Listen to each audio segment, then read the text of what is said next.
Bonjour à tous, c'est Elisabeth, j'espère que vous allez bien. Je vous retrouve aujourd'hui pour une vidéo assez spontanée, qui n'est pas trop préparée. J'étais en train de faire un petit tour sur Facebook et je me suis dit, mais ça fait longtemps qu'on n'a pas parlé tous les deux. Donc faisons un point. Je ne sais pas si vous avez remarqué, mais je sais que vous avez remarqué d'ailleurs. Je ne sais pas pourquoi je pose cette question, parce que je sais que vous avez remarqué. Je devais faire une émission en direct lundi soir sur le groupe Esoteria qui vient d'ouvrir ses portes il y a quelques jours maintenant, il y a à peu près 15 jours. Qui portait justement sur la spiritualité, le monde spirituel aujourd'hui en 2021, voilà. Et puis j'ai été rattrapée et foudroyée par une espèce de sciatique qui m'a littéralement clouée au lit. Donc je me suis dit, ça sert à rien de faire une espèce d'émission en direct où j'aurais la tête de travers, pas brushingée, pas maquillée, enfin, ça sert à rien, ils vont avoir peur. Ils vont se dire, mon Dieu, qu'est-ce qui s'est passé? Déjà, le domaine spirituel part en cahuète totale, mais Elisabeth aussi, elle s'est fait agresser dans une ruelle, mon Dieu. Donc non, je me suis dit que je n'allais pas le faire, c'est pas la peine, je suis restée sagement dans mon lit à me dire qu'il fallait que je me repose pour être super opérationnelle pour ce week-end à Brocéliande. Choix judicieux, il me semble. Mais je constate avec effroi que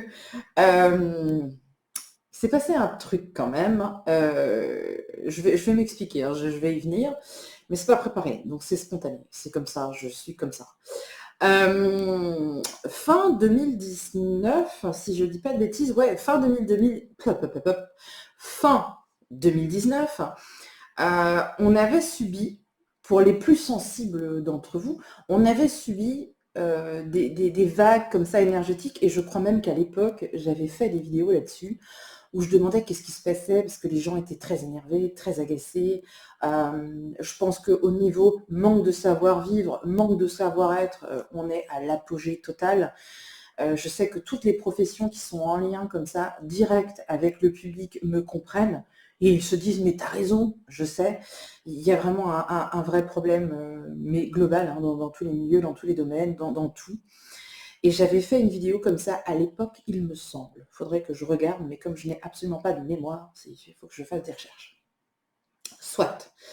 Donc je pense que fin 2019, on avait déjà subi des vagues énergétiques, et pour les plus sensibles d'entre nous, ils avaient peut-être vécu ça à l'époque comme étant des remises en question perpétuelles, une instabilité dans l'humeur, dans le caractère, dans les envies, dans les projets, enfin voilà, c'est ça en fait que ça génère. Toutes les vagues comme ça vont générer un mal-être chez les gens qui va être plus ou moins important selon l'état émotionnel de la personne. On n'est pas tous égaux pour le coup.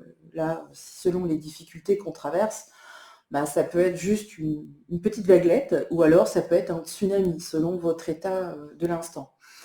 Après, il s'est passé ce qui s'est passé, 2010, 2020 est arrivé, moi je suis perdue dans les dates, hein.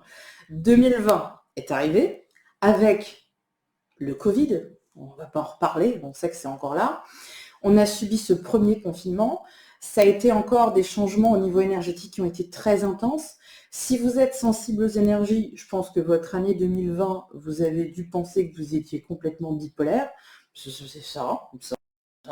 Donc c'était vraiment la catastrophe. Pour réussir à s'accorder, c'est très très dur, puisque c'est comme si on était assis en permanence sur une espèce de cocotte minute, avec des changements d'énergie perpétuels. Donc vous n'avez pas le temps de vous stabiliser, que hop, il y a une autre vague. Et puis vous essayez quand même de maintenir le navire, et puis hop, il y a une autre vague. Et puis voilà, la prochaine, alors la prochaine. Enfin voilà, ça a été comme ça pour tout le monde. Il y a ceux qui vont réussir, c'est une métaphore, hein, bien sûr, j'essaie de vous faire, d'illustrer un petit peu les choses. Il y a ceux qui vont réussir à s'adapter, difficilement, hein, très difficilement, mais qui vont réussir quand même à se maintenir, parce qu'ils ont un ancrage, c'est-à-dire une connexion à la réalité qui est bonne. Un équilibre énergétique qui est bon, avec un ancrage et le fameux premier chakra qui, lui, est en équilibre, et qui, comme il est interconnecté avec le chakra couronne, si les deux là sont en phase, ça va. Ça va. Mais si votre chakra racine n'est plus en phase avec le chakra couronne, boum, là, vous perdez les pédales totales, vous partez dans des délires paranoïaques total, vous ne savez plus, vous êtes plus rationnel en fait dans votre logique. C'est terrible, hein, mais faites des recherches, je vous assure que vous allez découvrir des trucs incroyables sur les chakras. Les fameux chakras ont une importance capitale dans notre équilibre énergétique et c'est vrai que là, on peut constater qu'il y a quand même beaucoup de gens qui se sont à un moment donné complètement déconnectés. Je ne veux pas jeter la pierre, je regarde pas trop ce qui se passe à côté, donc je pourrais pas vous donner des noms, et puis c'est pas mon rôle de toute façon, c'est pas ça. Et puis si ça se trouve, il y a d'autres praticiens qui regardent mes vidéos en se disant mais ma pauvre fille, la première à se déconnecter c'est toi. Voilà, vous connaissez le truc, hein. On a tous notre vérité, on n'est pas là pour juger. C'est très vilain de juger d'ailleurs, hein, faut pas juger, vilain.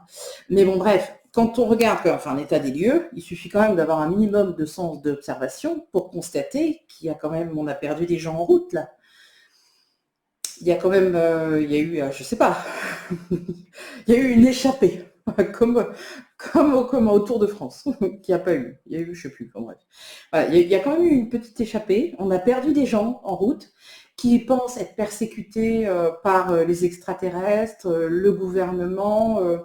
Enfin voilà, on a complètement perdu pied. Et comme on avait tous le temps en 2020, parce qu'on était confinés, on était enfermés chez nous, je pense aussi que le domaine spirituel a peut-être été un refuge, entre guillemets, pour beaucoup de personnes qui se retrouvaient un petit peu perdues dans leur vie, perdues dans leur couple, perdues dans leur boulot. Cette pause-là qu'on nous a imposée a pu être une prise de conscience pour certains, et tant mieux, parce que ça vous a permis de changer des choses, donc c'est formidable. Mais ça a aussi peut-être été un déclencheur pour d'autres, pour justement découvrir d'autres horizons, d'autres croyances, d'autres convictions. Et donc, on a eu toute une entrée là de personnes, de nouvelles personnes à s'intéresser au domaine spirituel et c'est très bien, on a envie de les dire bienvenue, on va vous donner des colliers de fleurs, welcome, mais faites gaffe parce que le domaine spirituel, on a un peu de tout quand même, hein. Donc selon sur qui vous tombez, ça peut être un peu flippant. Et il vaut mieux rester toujours bien ancré à la réalité des choses et des faits, garder son discernement quoi qu'il arrive, ne jamais partir dans des débats complètement... Enfin voilà. Prime abord, toujours tout ce qui est logique, rationnel. J'ai un problème, moi j'ai vu ça il n'y a pas longtemps, parce que du coup on a réouvert un groupe qui est accessible à tous. Donc forcément, accessible à tous, on n'a pas tous le même niveau. Là où je suis très contente et très fière, c'est que il y a pas mal de gens qui sont sur le groupe coaching, qui sont arrivés sur le groupe Esoteria. Et quand je vois les réponses qu'ils font, je me dis waouh. Dis donc Elisabeth, tu les as bien coachés, tu vois, ils sont rigoureux, bien ancrés à la réalité, sens de l'analyse, sens du discernement, nickel quoi. Et puis on voit ceux qui ont un petit peu perdu le train en marche. C'est vrai que j'ai pas du tout été sur les réseaux aussi accessibles, en tout cas pendant plus d'un an. Et on voit bien qu'il faut faire repartir un petit peu la machine. C'est vrai qu'on m'a souvent reproché d'être trop rationnel. Toi, bien sûr, tu vas toujours dire que d'abord il y a une explication rationnelle. Ouais, excuse-moi, mais dans 80% des cas, il y a effectivement une explication rationnelle et logique. Donc je n'irai pas te dire que si ta porte a claqué 3 fois, c'est parce que Dracula est dans ton salon. Je n'y arrive pas. Je suis désolée, je n'y arrive pas. Donc c'est vrai qu'on a toute une partie aussi de personnes qui errent un petit peu dans le domaine spirit et qui vont aller chercher le praticien qui va juste dire comme eux, en fait. Moi j'ai eu des gens comme ça, j'ai eu des gens qui venaient me voir en me disant moi je suis médium. Ok, d'accord, très bien, super, une fille, pourquoi vous venez me voir? Parce qu'un médium qui consulte un médium, c'est un peu con à la base, mais bon, je peux me tromper. Et puis, voilà, en un quart d'heure, on se rend compte que le potentiel médiumnique n'est pas vraiment là, mais bon, ça va peut-être venir. J'essaie toujours de mettre les formes pour pas froisser, parce qu'il faut pas froisser les gens. J'essaie toujours de présenter les choses en disant qu'aujourd'hui, on ne détecte pas de potentiel médiumnique, mais que peut-être par la force du temps et du travail, peut-être effectivement qu'il y aura quelque chose. Et puis, il faut y aller, il faut travailler. C'est comme tout. Eh ben, si cette personne-là, elle n'a pas eu en fait la réponse qu'elle voulait avoir ce jour-là, Elisabeth est une conne. Je sais pas. Elisabeth, médium, elle est nulle. Elle vaut rien. Et puis par contre, cette personne-là, elle va aller voir Rintintin médium, qui va lui dire ah ouais, ouais, ouais. Ah, vous êtes la super médium des temps modernes, hein. Moi, je pense que là, dans 2 ans, vous remplissez le Stade de France, madame, hein. Là, je vois pas, hein. Il y a une tournée internationale derrière. Je vois Sydney avec son opéra, c'est vous dedans. Voilà, youpi tralala, et génial. Moi, je suis désolée, je peux pas, en fait, je peux pas vendre du rêve à quelqu'un. Je peux pas lui dire ce qu'il a envie d'entendre. Alors, peut-être que je serais considérée comme une nulle, mais je préfère rester nulle. Il n'y a pas de souci. J'accepte. Mais au moins, je suis toujours ancrée, en fait, dans la réalité. Je me laisse jamais embarquer. Je suis quelqu'un qui a énormément de discernement et je préfère accompagner cette personne dans un travail personnel et lui dire, voilà, écoutez, on va essayer de vous donner les clés pour travailler et pour faire en sorte que les choses se débloquent. Vous travaillez, vous aurez peut-être du résultat. Vous ne travaillez pas, là c'est clair que vous n'aurez pas de résultat. C'est clair. Je ne veux pas dire les choses autrement. Dans d'autres domaines, ça paraît évident. Je donne toujours un exemple. Je vais donner un exemple parce que j'aime bien les exemples. Par exemple, moi, je suis en surpoids. Bon, c'est évident, hein, je veux dire, il faut avoir juste les yeux au-dessus. Enfin, là, vous ne voyez pas bien parce que c'est coupé, mais là, enfin voilà, il y a quand même un truc. Ça va pas. Si je m'inscris dans une salle de sport, je prends une carte dans une salle de sport. D'ailleurs, je pense qu'il y a plein de gens qui achètent des cartes dans les salles de sport, mais qui ne vont jamais au sport. Donc, ça ne marche pas. Donc, j'achète une carte dans une salle de sport. Jusque-là, tout va bien. Et je ne vais pas au sport parce que je suis pas motivée, parce que j'ai pas envie, parce que je préfère faire des apéros avec les copines et parce que voilà. Et dans 1 an, je retourne à la salle de sport, j'engueule la salle de sport en leur disant que c'est de leur faute si j'ai pas perdu de poids et que je suis pas devenue musclée. Ça paraît dingue. Eh ben, c'est pas forcément dingue.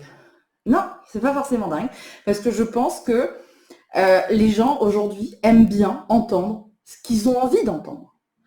Donc, vous allez tomber sur un pseudo-gourou dans le domaine spirituel qui va vous dire que vous êtes l'élu et que si vous continuez, je pense que d'ici quelques mois, vous allez marcher sur l'eau et transformer l'eau en vin. Eh ben, les gens vont dire qu'il est super, il est génial. L'autre jour, j'ai une de mes modératrices qui m'a raconté une anecdote, ça m'a scié. D'ailleurs, je lui fais un petit bisou au passage. Elle m'a raconté qu'elle avait été dans un stage, une formation, etc. Parce que bon, il y en a plein maintenant qui font ça. Elle a été dans cette formation et donc parmi les participants de cette formation, il y avait un homme qui s'est présenté devant tout le monde comme étant un extraterrestre. Hello E.T. Moi, je suis un extraterrestre, mais j'ai été mis dans un corps d'homme. Bah oui, parce que sinon, ça aurait un peu étonné tout le monde. Eh ben, je suis sûre que vous vous marrez en regardant ça, mais c'est vrai ce qu'elle m'a raconté, et je la crois. Eh ben, il est devenu l'attraction du stage. Tout le monde était waouh, putain, c'est E.T. Waouh. Et comment c'est dans ta maison, du coup? Eh ben, tout le monde a cru ce mec-là. Il les a, je sais pas, il les a gouroutisés tout le week-end. Et à la fin du week-end, tout le monde a été lui demander sa carte de visite, son site internet et tout ça pour prendre rendez-vous.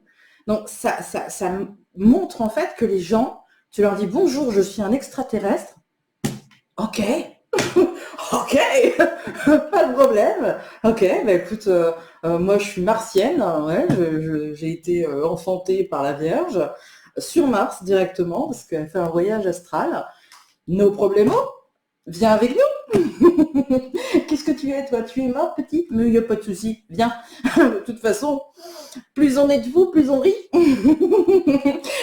Au bout d'un moment, on revient quand même un petit peu sur Terre, là, les amis. Hein, il va falloir redescendre un peu quand même, hein, parce qu'on n'est pas tous sous acide dans le domaine spirituel. Non, je vous assure. C'est comme les gens qui boivent leur urine. J'avais parlé de ça il n'y a pas longtemps. Les gens boivent leur urine. Oui, oui, oui, oui, oui, oui, oui, oui. Oui, oui. on peut tout faire. C'est la porte ouverte à tout. Donc c'est vrai que quand on a un discours où on essaye d'être très cohérent dans l'analyse, dans le discernement, dans tout ce qui est rationnel, les explications logiques, parce qu'il y a des explications logiques, vous allez être fui par tous ces gens-là qui sont un petit peu perdus en fait dans les mouvements énergétiques qu'il y a. Ils se sont perdus, ils n'ont pas réussi en fait à s'accorder avec ces vagues et ils se sont fait complètement avaler par les énergies. Ils ont perdu un petit peu leur nord. Ils savent plus vraiment qui je crois, parce que bah il y a un médium il dit ça, l'autre médium il dit ça, le troisième médium il dit ça. Super, ça va nous aider. Attends, bouge pas, on va aller voir les géobiologues. Lui il dit vert, l'autre il dit rouge, l'autre il dit noir. Ah bah merde, on n'est pas plus avancé. Qui on va voir? Les astrologues, nos problèmes. Alors attends, bouge pas. Il y a un problème, mais c'est de la faute de Jupiter. Si Jupiter n'avait pas été là, franchement, on n'aurait pas eu tous ces problèmes. Et l'autre, elle va te dire, mais pas du tout, attends, c'est de la faute de Saturne. Si Saturne n'avait pas été en anthrax avec la Lune, on n'aurait pas eu tant d'emmerdes. Qui croire? Enfin, je veux dire, moi-même, je suis médium, je suis dans ce domaine-là, et des fois, je suis perdue. C'est pour ça que je ne regarde pas. C'est pour ça que je ne regarde pas. Déjà, j'ai pas beaucoup de temps, j'avoue, et je préfère regarder des documentaires. Moi, j'aime bien tout ce qui est science et vie de la Terre. Enfin, voilà, ça, je trouve ça assez passionnant finalement, parce que quand on part dans le domaine spirituel, bah, tu as des discours qui sont contradictoires. Donc tu crois quoi? Je sais pas. Donc faites-vous vos propres avis. N'allez pas forcément chercher confirmation de ce que vous pensez chez les uns ou chez les autres. Prenez peut-être un ensemble d'avis. Et après, vous dites, tiens, Elisabeth, elle avait dit ça, bah, peut-être que c'était bon.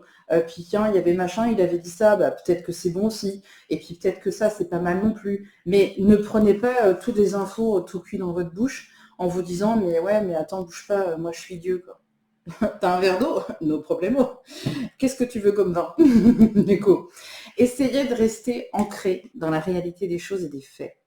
Arrêtez de vous laisser berner par des pseudo-gourous, des gens en plus qui sont complètement déconnectés de la réalité. C'est très dangereux. Je trouve, en tout cas, à mon sens, que ce genre de personnes peuvent être très dangereuses, surtout pour des personnes qui sont fragiles ou qui sont dans des états émotionnels difficiles ou qui traversent des maladies.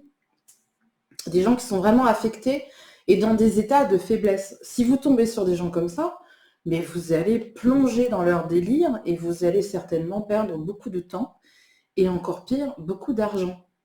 Donc essayons, les amis, de travailler notre ancrage, de rester bien connectés à la réalité des choses et des faits.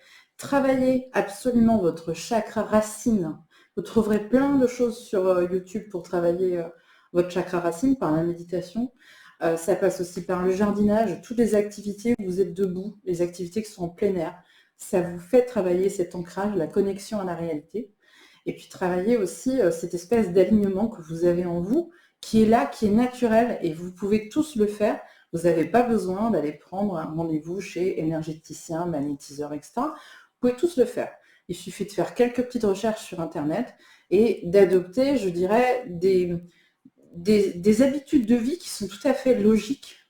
Il n'y a pas besoin de partir dans des trucs complètement dingues. Il y a juste des petites choses à faire qui sont logiques.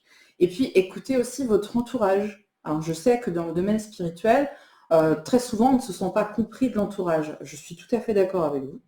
Je ne pourrais pas dire le contraire. Je suis d'accord. Mais votre entourage est aussi un point d'ancrage. D'accord? C'est-à-dire que moi, par exemple, les membres de ma famille ne circulent pas en toge, par exemple. Mon mari ne propose pas de sortie astrale le week-end ou ne communique pas avec les chats décédés ou ne réussit pas à se laisser incorporer par l'esprit de Maïté pour faire à manger le samedi soir. Non, on a arrêté. On a dit, on y reste simple. Mais c'est mon point d'ancrage. Il est très rationnel, ma sœur est très rationnelle, mon beau-frère est très rationnel, mes petites nièces sont très rationnelles aussi. Et ça, c'est un point d'ancrage. Donc, ne jetez pas la pierre forcément aux personnes qui sont autour de vous, parce que ce sont des personnes qui vous connaissent bien et qui sont inquiètes pour vous. Donc, elles vous permettent aussi de ne pas partir dans n'importe quel délire. Ok? Faites attention à vous et ne vous laissez pas berner. C'était le message que j'avais envie de vous passer aujourd'hui et j'espère que j'ai été claire et que ça vous aura fait un petit peu rire quand même parce que bon, les temps sont durs, on va essayer de dédramatiser un petit peu les choses, mais s'il vous plaît, ne partez pas dans n'importe quel délire, ça peut vous faire beaucoup de mal et puis ça peut vous faire aussi perdre en crédit auprès de vos proches et puis vous attirez tout un tas de mauvaises choses. Je vous embrasse, je vous souhaite le meilleur et puis je vous dis à très bientôt pour d'autres vidéos. Salut!